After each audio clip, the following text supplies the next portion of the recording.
Om Swastiastu. Perkenalkan, saya Dr. Putu Ferry Swastika MSI, dosen PNS Prodi Sarjana Matematika FMIPA Universitas Udayana. Pada kesempatan kali ini, saya akan menyampaikan mata kuliah yang saya ampu sesuai bidang keahlian saya, yakni Matematika Terapan untuk Komputasi Industri. Mata kuliah ini berkode 24SMTH14ZP02 dengan bobot 3 SKS, ditujukan untuk mahasiswa S1 Matematika sebesar semester 5 yang telah lulus mata kuliah prasyarat analisis numerik 1 dan dibuka sepanjang tahun. Mata kuliah ini diselenggarakan dalam 16 kali pertemuan yang dibagi ke dalam 14 kali pertemuan materi dan 2 kali pertemuan UTS dan UAS. Mata kuliah ini mengkaji penerapan matematika dalam memodelkan berbagai permasalahan industri dengan pendekatan hibrida, yakni secara numerik dan komputasi berbasis artificial intelligence. Komputasi dilakukan dengan cara membuat program perangkat lunak menggunakan salah satu bahasa pemrograman tertentu.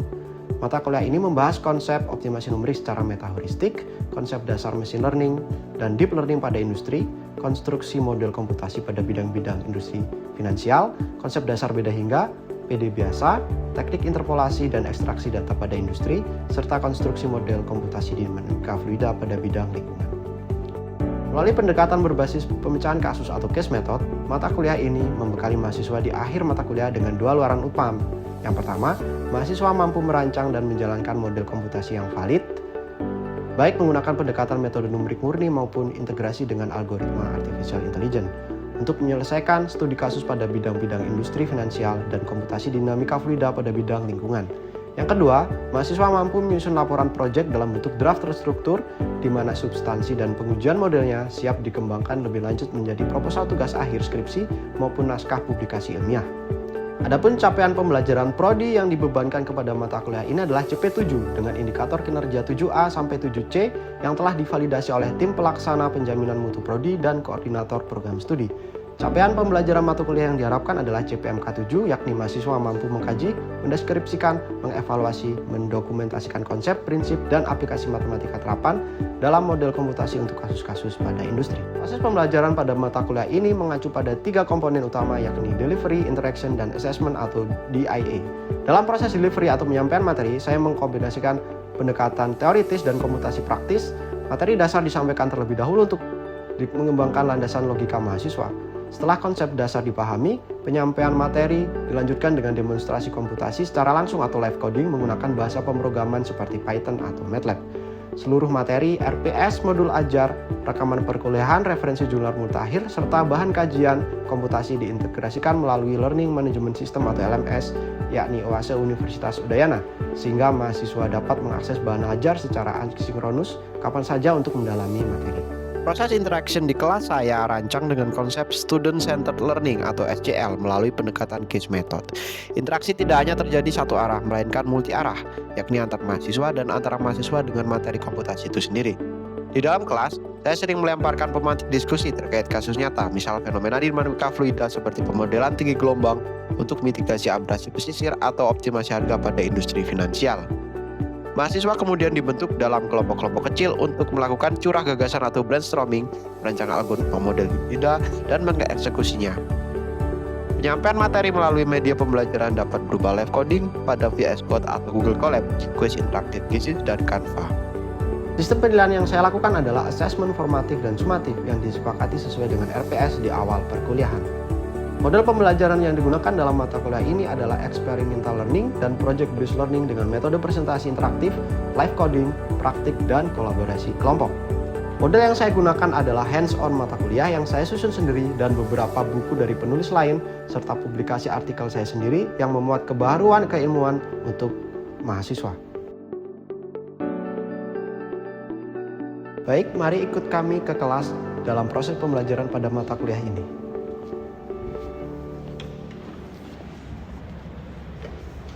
Oke, selamat siang.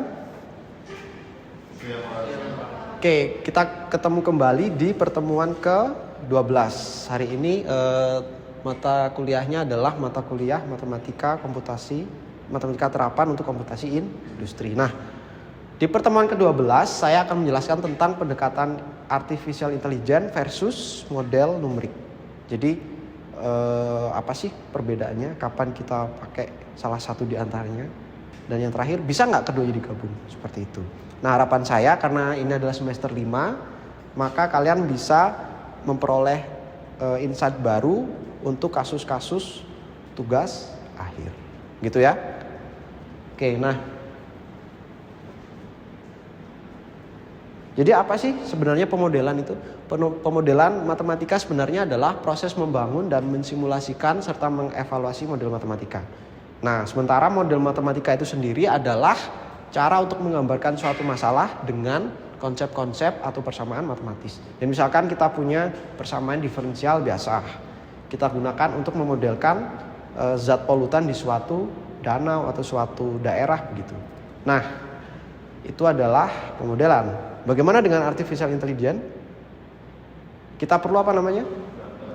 Perlu data. Nah, dari data ini kita bisa prediksi ya, biasanya dipecah menjadi data input, lalu luarannya seperti apa begitu. Paham ya? Jadi kuncinya adalah kalau pemodelan matematika ada persamaan. Kalau artificial intelligence dia ada data. Nah, gimana kalau datanya nggak ada? Kita mau pakai yang mana? Misalkan ada kasus COVID. Apakah kita punya model COVID? Enggak. Punya data COVID? Enggak. Nah, silakan dijawab sendiri. Nah, untuk model COVID ada dua cara ya sebenarnya. Yang pertama, kita bikin dulu persamaannya. Dan yang kedua, setelah datanya terkumpul, ini kan sudah rentang 4 tahun ya dari 2020 ya. Nah, bisa kita kombinasikan dengan artificial intelligence. Gitu ya. Nah, mengapa sih kita masih perlu model matematika? Yang pertama, apakah gampang mencari data? Tidak kan? Nah, jadi alasan salah satunya adalah mengapa kita masih perlu mengembangkan model matematika adalah karena ada beberapa data yang susah dicari. Sebagai contoh, bisakah kita mencari data di dalam laut? Enggak kan? Pasti hanya di titik-titik tertentu. Nah, ada 3 jenis pemodelan ya. Yang pertama deterministik, yaitu dengan persamaan diferensial, lalu stokastik dengan proses stokastik atau acak, dan yang terakhir adalah berbasis data menggunakan pola-pola tertentu, yakni menggunakan statistik dan mesin learning. Ini adalah 5 bidang yang terkenal dalam tanda kutip.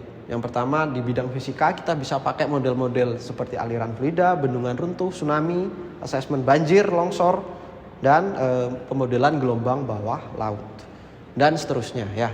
Kalau untuk model COVID dia termasuk dalam bidang apa? Biologi. Oke. Nah, yang terkenal juga adalah salah satunya adalah model harga saham, prediksi harga saham.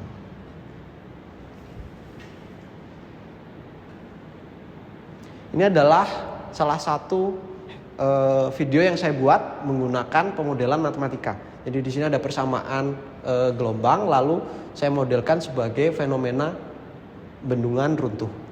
Jadi dari model kita bisa buat skenarionya, gitu ya. Nah, kasus nyata atau kasus real yang bisa kita lihat kapan pemodelan sangat berguna adalah pada saat tenggelamnya KRI Nanggala 402. Jadi kalau kalian tidak salah ingat, tahun 2021 di 21 April ya, di sebelah utara Pulau Bali itu ada KRI Nanggala 402 yang tenggelam.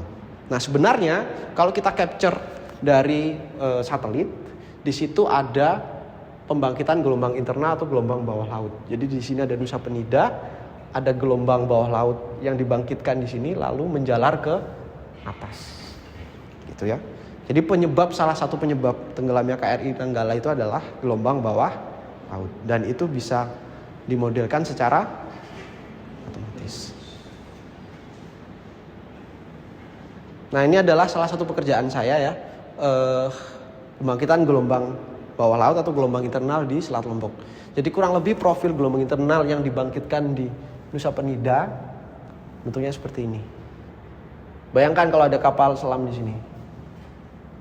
Kira-kira gimana? Gimana? Kira-kira gimana? Tenggelam pasti. Ya. Nah,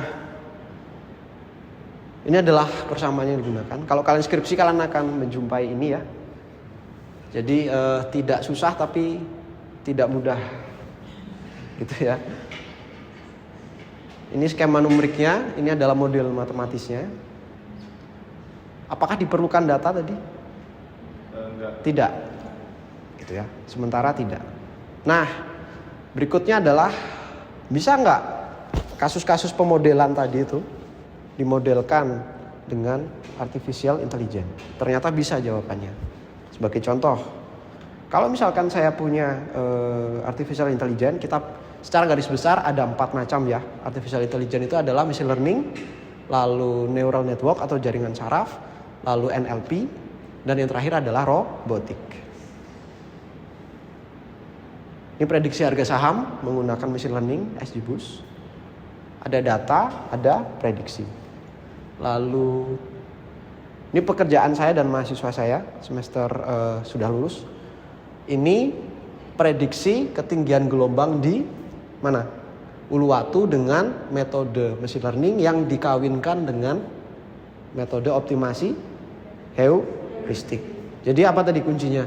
Ketinggian gelombang fenomenanya diprediksi dengan machine learning, terus dioptimasi dengan meta heuristik.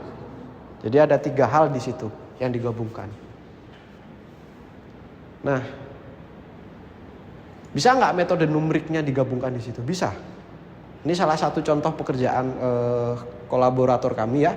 Jadi ini ada pemodelan mangrove sebagai peredam gelombang. Jadi kalian bayangkan ada mangrove itu di pesisir, diredam gelombang datangnya dengan mangrove tadi. Apa yang dilakukan? Kita simulasikan secara numerik pakai model matematik, lalu parameter-parameternya dioptimasi dengan metode mesin learning. Paham ya? Jadi itu adalah perkawinan dari beberapa metode.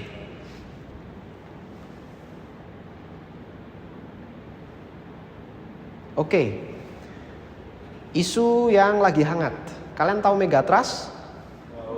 Tahu ya? Apa Megatrust itu? Bencana hebat. Ya, jadi Megatrust itu sebenarnya adalah diakibatkan oleh gempa bumi atau patahan lempeng yang menyebabkan gempa bumi yang berada di sebelah selatan Indonesia. Jadi ini adalah lokasi-lokasi Megatrust. Jadi lempeng dari sini, ya dari sebelah selatan itu akan menumbuk lempeng Indonesia.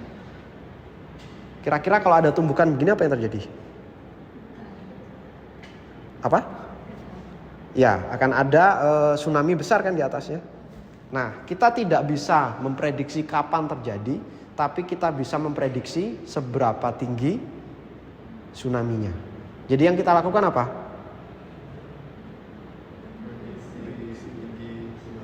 Prediksi? Ya, prediksi tinggi tsunami. Nah, jadi misalkan di sini Selat Sunda ya, ini pusat Megatrustnya, berarti di sini pusat tsunami-nya. Ada tsunami ke arah sini dan ke arah utara kan? Anggaplah di sini kita intervensi dengan mangrove atau dinding laut. Jadi itu yang bisa kita lakukan, gitu ya. Jadi bersiap-siap. Nah, kira-kira mitigasinya apa kalau ada bencana tsunami akibat Megatrust tadi? Yang pertama, kita modelkan tsunami-nya dengan model numerik. Habis itu kita simulasikan, kita punya ketinggian gelombang di beberapa tempat, ya kan? Habis itu ketinggian gelombangnya bisa dijadikan data latih dengan AI. Nah, di sini misalkan saya pakai machine learning, data inputan tadi dari hasil simulasi tadi jadi data latih. Lalu kita lakukan simulasi berulang-ulang dengan berbagai kondisi awal. Jadi misalkan ini kondisi awalnya di sini. Habis itu saya mau kondisi awalnya di sini dan sebagainya. Itu ya. Jadi seperti itu gambaran tentang project ini. Silakan, ada pertanyaan? Karena ini pertemuan ke-12, jadi nanti pertemuan 13 sampai terakhir adalah project untuk UAS. Ada pertanyaan dari project ini, silakan. Silakan. Terima kasih atas waktunya Bapak. Perkenalkan, saya Lydia. Di sini saya ingin bertanya. Tadi kan Bapak sempat menyebutkan mengenai persamaan Saint Venant dua lapis yang memiliki asumsi skala horizontal yang jauh lebih besar dari kedalaman. Nah, tetapi jika fenomena di lapangan atau fenomena realnya itu seperti di area dangkal yang sangat curam dan tidak memenuhi asumsi tersebut, nah apakah modelnya itu tidak berhasil atau modelnya akan gagal atau bagaimana Pak? Terima kasih. Oke, bagus pertanyaannya. Apakah Saint Venant ini akan punya keterbatasan gitu ya? Iya, ada keterbatasannya. Jadi kalau dia asumsinya tidak memenuhi, maka kita bisa pakai model lain seperti Boussinesq, lalu ada model non hidrostatik lainnya. Jadi ini adalah salah satu model yang untuk anak S1 bisa dikerjakan. Begitu ya. Gitu. Jadi ini termasuk model yang cukup sederhana. Gitu. Ada lagi? Itu adalah tentang persamaan Saint Venant. Pak, mau nanya Pak. Rian?